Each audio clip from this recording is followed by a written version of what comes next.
Captain Sarah Mitchell had always known she was different from other girls her age.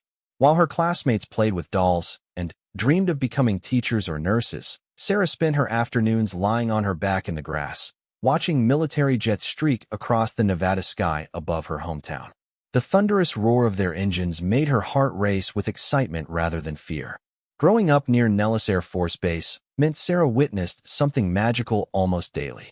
Fighter jets would dance through the clouds during training exercises, their silver bodies gleaming in the desert sun. She memorized every aircraft that passed overhead, from the sleek F-16 Fighting Falcons to the massive B-52 Stratofortresses.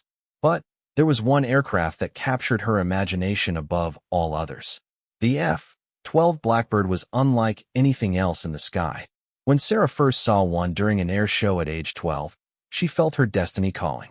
The aircraft's long, dark silhouette and incredible speed made it seem like something from a science fiction movie. The announcer explained how it could fly at 3 times the speed of sound, reaching altitudes where the sky turned black and pilots could see the curvature of the earth. That night, Sarah made a promise to herself. She would become a pilot, and someday she would fly the magnificent F-12. Her parents, both school teachers, were supportive but worried. Flying was dangerous, they reminded her, and very few women worked as military pilots. Sarah listened politely, but never wavered in her determination. Throughout high school, Sarah excelled in mathematics and physics while other students struggled. She joined the aviation club and spent weekends at the local airport, volunteering to wash planes in exchange for short flights with instructors. The first time she took the controls of a small Cessna, she knew flying was in her blood. The instructor was amazed at how naturally she handled the aircraft. When graduation approached, Sarah applied to the Air Force Academy in Colorado Springs. Her grades were outstanding. Her physical fitness scores were among the highest in her class, and her letters of recommendation glowed with praise. The day her acceptance letter arrived, Sarah's mother cried tears of joy, while her father worried about his little girl entering such a demanding world. The Air Force Academy proved to be everything Sarah expected and more. The academic workload was crushing, the physical training was brutal, and the military discipline was unforgiving. Many of her classmates, including several young men who had seemed so confident during their first week, dropped out before Christmas. Sarah not only survived, but thrived. Her instructors quickly recognized Sarah's exceptional flying abilities. During basic flight training, she consistently ranked at the top of her class. Her spatial awareness was remarkable, her reaction times were lightning fast, and she possessed an almost supernatural feel for aircraft behavior. Most importantly, she remained calm under pressure when other cadets panicked. However, Sarah soon discovered that exceptional ability did not guarantee equal opportunity. When it came time to select aircraft assignments, she learned that certain programs remained closed to women. The F-12 program, her ultimate goal, was among them. The reasoning, according to her superior officers, was that the F-12 required pilots to perform in extremely dangerous conditions that were unsuitable for female personnel. Sarah felt her dreams crashing down around her. She had worked harder than almost anyone in her class, sacrificed social activities and relationships, and maintained perfect grades while mastering increasingly complex aircraft. Yet despite all her achievements, she was being told that her gender disqualified her from flying the aircraft she had dreamed about since childhood. The unfairness of the situation filled Sarah with a burning determination rather than despair. She researched every regulation, studied every precedent, and looked for any possible way to challenge the restrictions. She discovered that the ban on women flying certain aircraft was based more on tradition and assumptions than on scientific evidence or legal requirements. During her final year at the academy, Sarah wrote a detailed proposal outlining why qualified women should be allowed to compete for F-12 positions. She included research showing that women often possessed superior reflexes and spatial reasoning skills. She cited examples of female test pilots who had successfully flown experimental aircraft under dangerous conditions. Most importantly, she argued that the military should select pilots based on ability rather than gender. Her proposal was respectfully received, but ultimately rejected. The F-12 program, she was told, had specific requirements that could not be changed. Sarah would graduate with honors and receive an excellent assignment flying transport aircraft or perhaps fighters in non-combat roles. But the F-12 would remain beyond her reach. Graduation day arrived with mixed emotions for Sarah. She was proud of her accomplishments and excited to begin her career as an Air Force officer. However, the knowledge that artificial barriers prevented her from pursuing her greatest ambition cast a shadow over the ceremony. As she walked across the stage to receive her commission, Sarah made another promise to herself. She would not give up on her dream.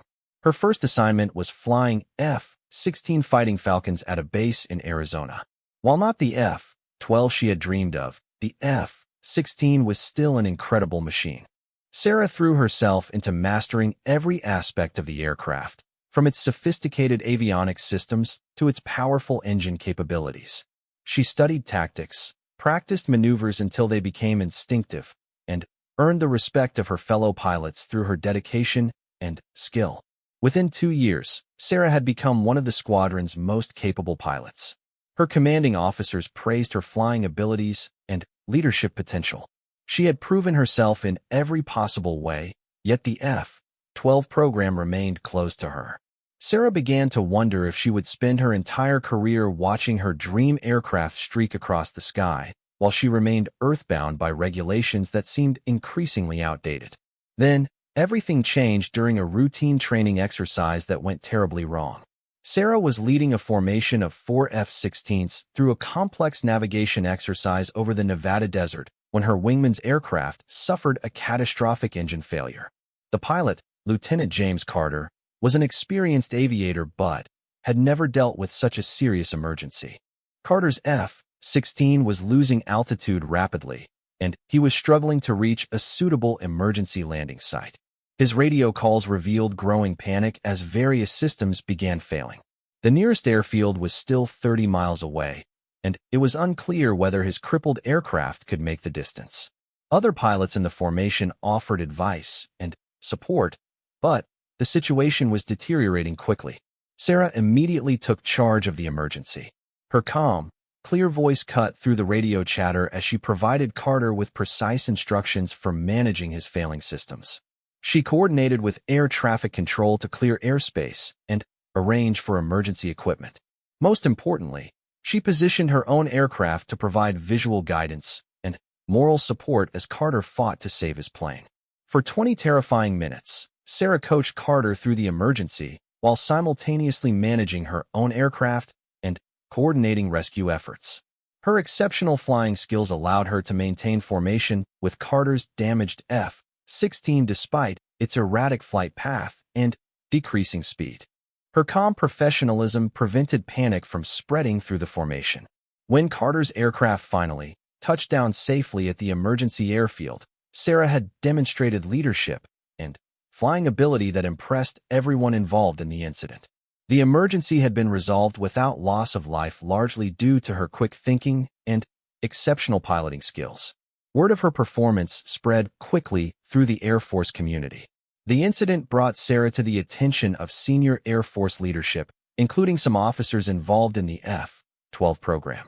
For the first time, high-ranking officials began questioning whether the restrictions on women flying certain aircraft made sense when pilots like Sarah were proving themselves capable of handling any situation. Sarah sensed that change might be possible, but she also knew that institutional barriers were not easily overcome. The F-12 program had operated under the same restrictions for decades, and many senior officers remained convinced that women lacked the physical and mental capabilities required for such demanding missions. She would need more than one impressive emergency response to open doors that had remained firmly closed throughout her career. 6 months after the emergency rescue, Sarah received an unexpected phone call that would change her life forever. Colonel Robert Hayes, director of the F-12 test program at Edwards Air Force Base, wanted to meet with her personally. Sarah had heard of Colonel Hayes by reputation. He was a legendary test pilot who had flown every experimental aircraft the Air Force had developed over the past 20 years. The meeting was scheduled for the following Tuesday at Edwards Air Force Base in California. Sarah spent the weekend preparing, though she had no idea what Colonel Hayes wanted to discuss. She researched his background, studied recent developments in the F-12 program, and mentally rehearsed answers to questions he might ask about her flying experience and career goals. Edwards Air Force Base was hallowed ground for test pilots. This was where Chuck Yeager had broken the sound barrier, where experimental aircraft pushed the boundaries of flight, and where the most elite pilots in the world tested machines that would shape the future of aviation. As Sarah drove through the main gate, she felt the weight of history surrounding her. Colonel Hayes met her in his office, which was decorated with photographs of experimental aircraft and memorabilia from decades of test flying. He was older than Sarah had expected, probably in his late 50s, with graying hair and the confident bearing of someone who had spent his career pushing aircraft to their limits. His handshake was firm, and his eyes seemed to evaluate everything about her in the first few seconds. The colonel got straight to the point. The F-12 program was facing significant challenges, he explained. Recent advances in enemy air defense systems meant that pilots needed to be able to react faster and process information more efficiently than ever before. Traditional training methods were not producing pilots capable of handling the aircraft's full potential under combat conditions. Sarah listened carefully, wondering where this conversation was heading. Colonel Hayes continued, explaining that the program needed pilots who could think differently, who possessed exceptional spatial awareness and reaction times, and who could remain calm under extreme stress. He had been reviewing personnel files of outstanding pilots throughout the Air Force, looking for candidates who might bring new perspectives to the program. Sarah's file had caught his attention not because she was a woman, but because her performance records were simply extraordinary. Her test scores, flying evaluations, and leadership assessments consistently ranked in the top 1% of all Air Force pilots. The emergency rescue incident had demonstrated exactly the kind of quick thinking and calm professionalism the F-12 program needed. However, Colonel Hayes explained, there was a problem. Current regulations prohibited women from participating in the F-12 program. These regulations had been written years earlier based on assumptions about physical capabilities and operational requirements that might no longer be valid. The colonel had been quietly building a case for changing these restrictions, but he needed concrete evidence that qualified women could successfully complete F-12 training. He proposed an unofficial arrangement. Sarah would be temporarily assigned to Edwards Air Force Base for a special evaluation program. She would undergo the same physical and mental testing that all F-12 candidates received, but her participation would not be formally recorded. If she demonstrated the capabilities required for F-12 operations, Colonel Hayes would use her results to support a formal request for policy changes. Sarah felt her heart racing with excitement and nervousness. This was the opportunity she had dreamed of, but it came with significant risks.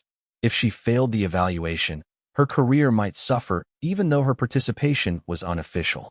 If she succeeded, but the policy did not change, she might have proven herself capable of flying the F-12 only to remain permanently excluded from the program. After considering the proposal for several minutes, Sarah accepted. She believed in her abilities, and she was willing to take risks to pursue her dreams. More importantly, she realized that her participation might open doors for other qualified women who shared her passion for flying. The evaluation program began the following month. Sarah reported to Edwards Air Force Base and was immediately immersed in the most demanding training she had ever experienced. F-12 operations required pilots to function effectively at altitudes where a pressure suit failure could be fatal within seconds. The aircraft's speed meant that decisions had to be made in microseconds rather than minutes. Physical conditioning was brutal, but necessary. F-12 pilots needed exceptional cardiovascular fitness to handle high-altitude operations and the physical stress of high-speed flight. Sarah underwent the same fitness tests as male candidates, including sessions in altitude chambers that simulated flight conditions at 70,000 feet. Her performance consistently matched or exceeded the standards required for the program. Mental testing was equally challenging. Candidates were evaluated on reaction time, spatial reasoning, multitasking ability, and stress management. Sarah sat through hours of computer-based tests that measured her ability to process multiple information streams simultaneously while making split-second decisions. She completed flight simulations that tested her ability to handle aircraft emergencies at supersonic speeds. The psychological evaluation was perhaps most difficult. F-12 pilots often flew alone on missions that lasted many hours, sometimes over hostile territory where capture would mean certain death. Candidates needed to demonstrate exceptional mental toughness and the ability to function effectively despite isolation, fatigue, and extreme danger. Throughout the evaluation process, Sarah was aware that she was being scrutinized more carefully than male candidates. Every mistake was noted, every weakness was examined for evidence that women lacked the capabilities needed for F-12 operations. She responded by working harder than she had ever worked before, treating each test as an opportunity to prove that gender was irrelevant when it came to flying ability. After 6 weeks of evaluation, Sarah had completed every test and simulation in the F-12 candidate program. Her scores were remarkable, ranking among the highest ever recorded for any candidate regardless of gender. She had demonstrated exceptional flying ability, superior physical fitness, and outstanding mental toughness. By any objective measure, she was qualified to fly the F-12. However, completing the evaluation was only the first step. Colonel Hayes now faced the challenge of convincing senior Air Force leadership to change decades-old policies based on the performance of a single candidate. He knew that institutional resistance would be fierce and that Sarah's achievements might be dismissed as an isolated exception rather than evidence that the current restrictions were unjustified. The colonel scheduled briefings with Air Force headquarters in Washington, where he presented detailed analysis of Sarah's evaluation results. He argued that excluding qualified candidates based on gender reduced the overall quality of the F-12 pilot pool and weakened national security. His presentation included comparisons showing that Sarah's scores exceeded those of many male pilots who had been accepted into the program. Initial reactions were mixed but largely skeptical. Some senior officers questioned whether the evaluation had been rigorous enough or whether special accommodations had been made. Others argued that even if one woman could meet F-12 standards, the military should not change fundamental policies based on exceptional cases. The debate continued for weeks without resolution. During this period, Sarah continued flying F-16s while waiting to learn whether her evaluation would lead to policy changes. The uncertainty was frustrating, but she tried to focus on her current duties while hoping that her efforts might eventually open opportunities for herself and other women. Then, international events intervened in a way that no one could have predicted. Intelligence reports indicated that hostile nations were developing new aircraft capable of intercepting and destroying existing F-12s. The United States needed pilots who could adapt quickly to changing tactics and equipment, and the traditional pilot pool was not providing enough qualified candidates. General Patricia Williams, the Air Force's highest-ranking female officer, had been following Sarah's evaluation from Washington. General Williams had spent her career fighting similar barriers and understood the challenges that qualified women faced in advancing to elite positions. She saw Sarah's situation as an opportunity to address both the immediate need for exceptional pilots and the longer-term goal of expanding opportunities for qualified women. General Williams requested a meeting with Air Force leadership to discuss F-12 pilot requirements. She brought detailed analysis showing that the current exclusion of women had reduced the available candidate pool by nearly 50%, forcing the program to accept less qualified male pilots rather than highly qualified women. The mathematical reality was impossible to ignore. Sarah knew none of these high-level discussions were taking place. She continued her regular duties while hoping that her evaluation might eventually lead somewhere positive. She had no idea that her future was being debated in meeting rooms throughout Washington, or that senior military leaders were wrestling with decisions that would affect not only her career, but the careers of countless women who would follow. The call came on a Thursday morning in March. Sarah was reviewing flight plans for a routine training mission when her squadron commander summoned her to his office immediately. His expression was serious, giving no hint about what to expect. Sarah quickly gathered her materials and reported as ordered, wondering if she had somehow made a mistake or violated a regulation. Colonel Peterson, her squadron commander, closed the door behind her and gestured for her to sit down. He explained that he had just finished a conference call with Air Force headquarters in Washington. The conversation had concerned Sarah directly, though he could not provide many details. She was being ordered to report to Edwards Air Force Base within 48 hours for an assignment that remained classified. Sarah felt a mixture of excitement and apprehension.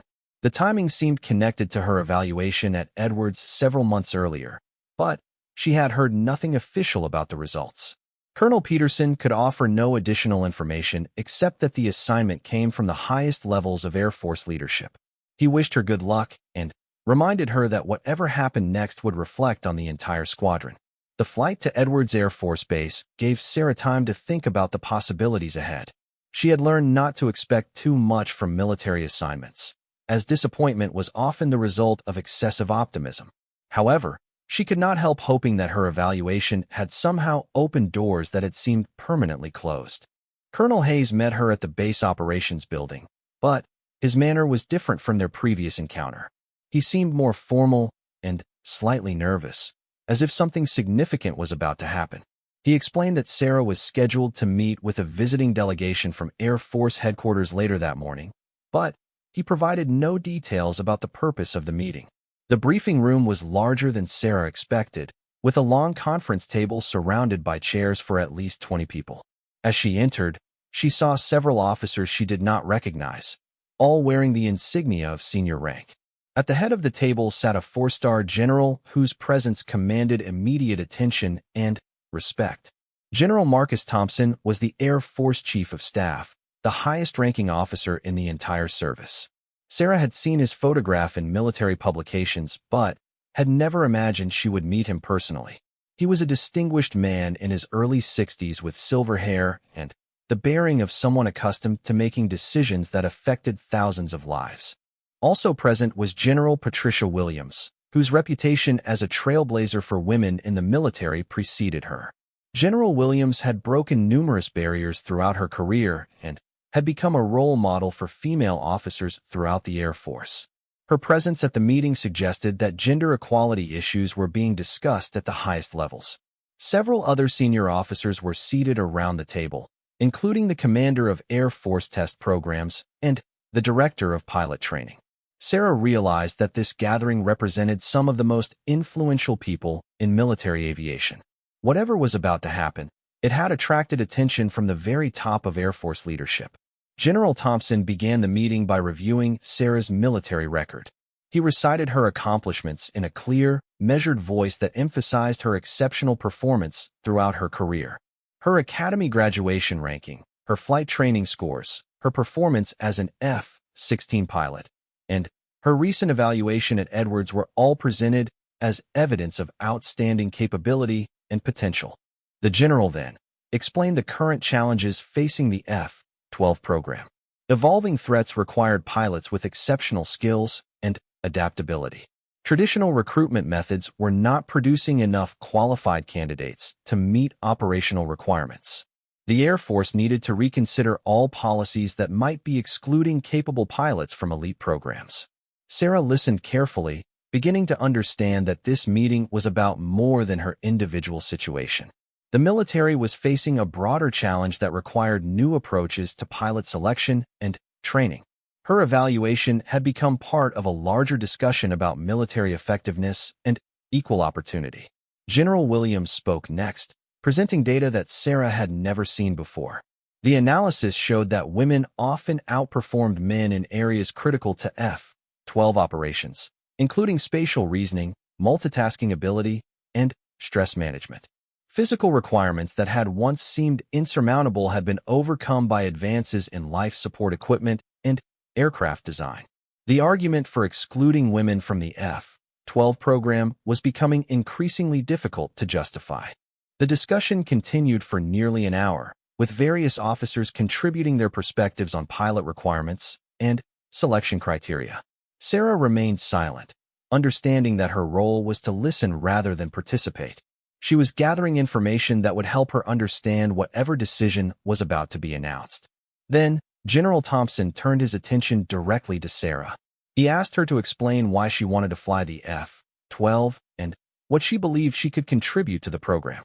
Sarah had anticipated this question and had prepared her thoughts carefully.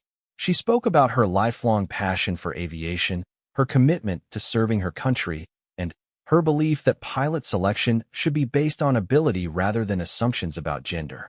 The general listened without interruption, occasionally nodding as Sarah explained her perspective.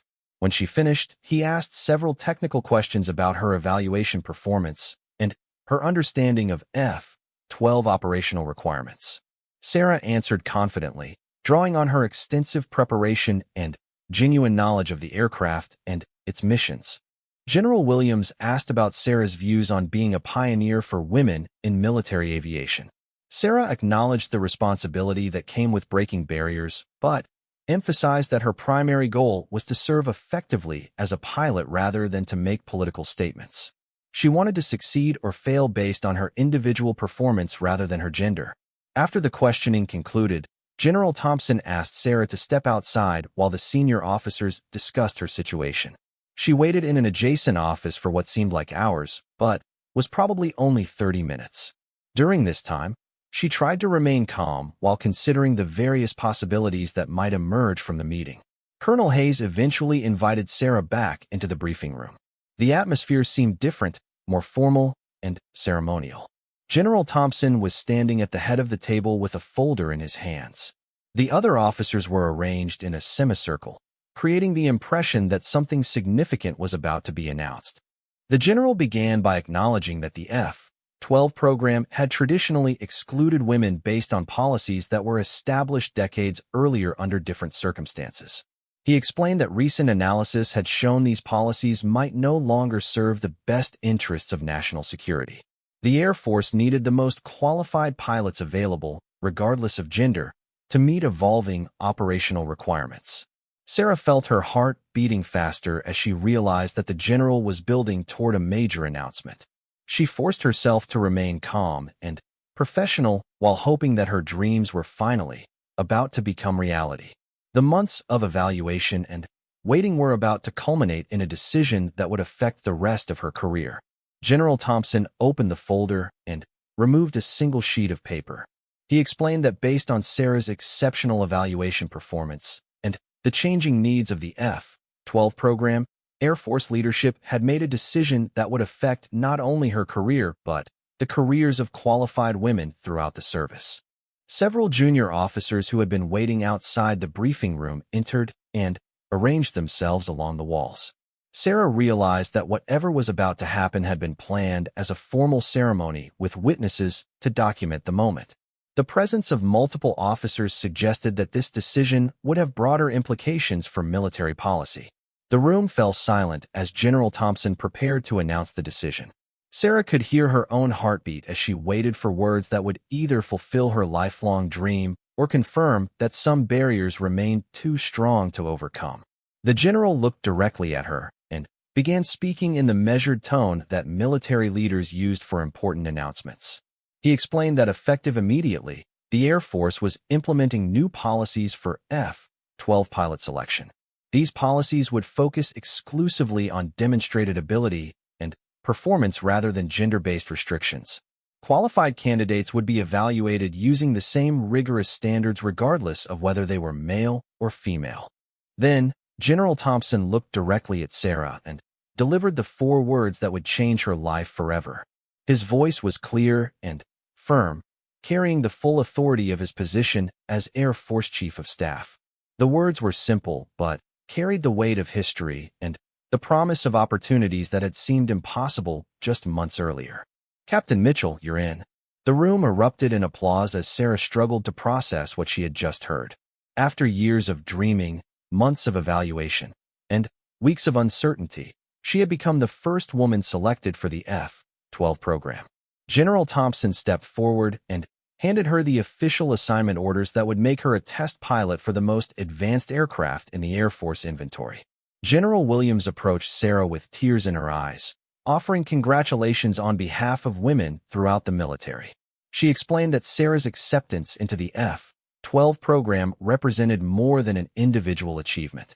It demonstrated that the Air Force was committed to selecting the best candidates regardless of gender, opening doors for countless women who would follow in Sarah's footsteps.